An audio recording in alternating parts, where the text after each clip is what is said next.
Well, Nick, what are the Guardian leading with? Guardian's gone with Bully Boy Barclay is to blame for the nurses' strike. And this is actually a ridiculous story, to be honest. I mean, the actual nurses' strike is obviously very serious. But the angle that the Guardian's managed to find is that Steve Barclay is some kind of sexist and he won't negotiate with the head of the nurses because she's a woman representing a largely female workforce.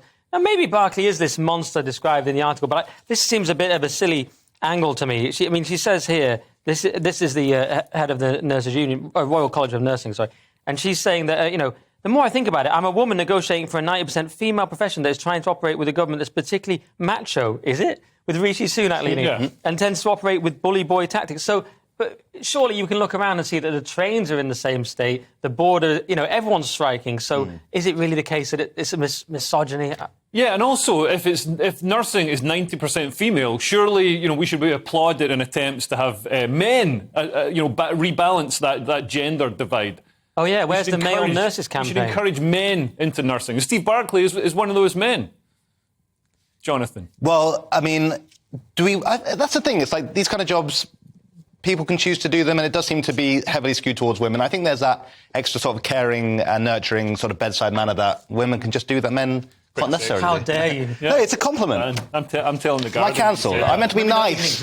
But anyway, I don't care about that made-up story. The real story on the front cover of The Guardian, you do occasionally see, in amongst the sort of the clickbaity pieces about how everything's racist and sexist, you do see the occasional bit of good investigative journalism by The Guardian. Here we've got the Michelle Mone scandal. Yeah, and I've got a good overview of it, Leo, but I'm struggling on some of the details because I've just been handed this Tolstoy novel of a piece just before we go on air. The Guardian, they've definitely gone in detail. They've offered like a 50-page article.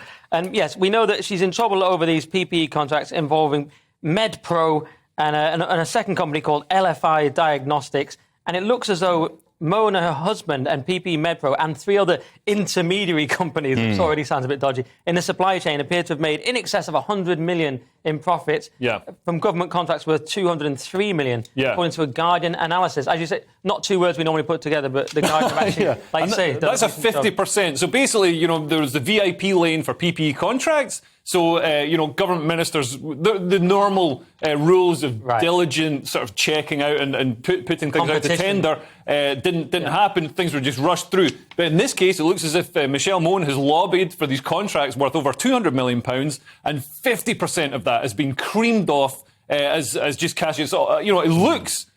From the outset, I don't want to get myself in legal trouble here, but considering she's apparently fleeing the country, I don't think, you've got to sort of be in the country to sue someone. It looks... No, Leo, she's taken some time out to clear her name. Yeah. It's not really being cleared so far. She's also selling a racehorse and selling a yacht that she probably bought during lockdown with the money that she got from with a number plate scamming.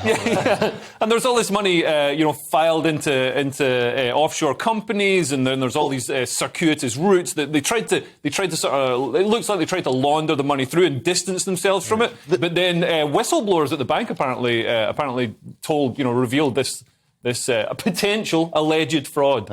This is the kind of profiteering that people were saying would be taking place during the middle of the pandemic, and everyone's saying, no, it's just a conspiracy. Yeah. No one's doing that. No one would use this catastrophe to advantage themselves, but here we are. Here we are. My favourite quote is that Rishi Sunak said he was absolutely shocked by the report. Should have spoken to Matt Hancock or someone. He would have been less shocked, I imagine. Just satire, of course, purely satire. Yeah, no one's done anything wrong. Just want to be clear that for broadcast. I think they'd be more shocked if they found a politician who hadn't lined their pockets with taxpayers' money that they managed to divert into Cayman Island accounts from PPE. Bear in mind, I think the taxpayer spent £16 billion on PPE, and we just got some face masks for that. So there's some billions. There's some billions there that have definitely gone into somebody's pockets.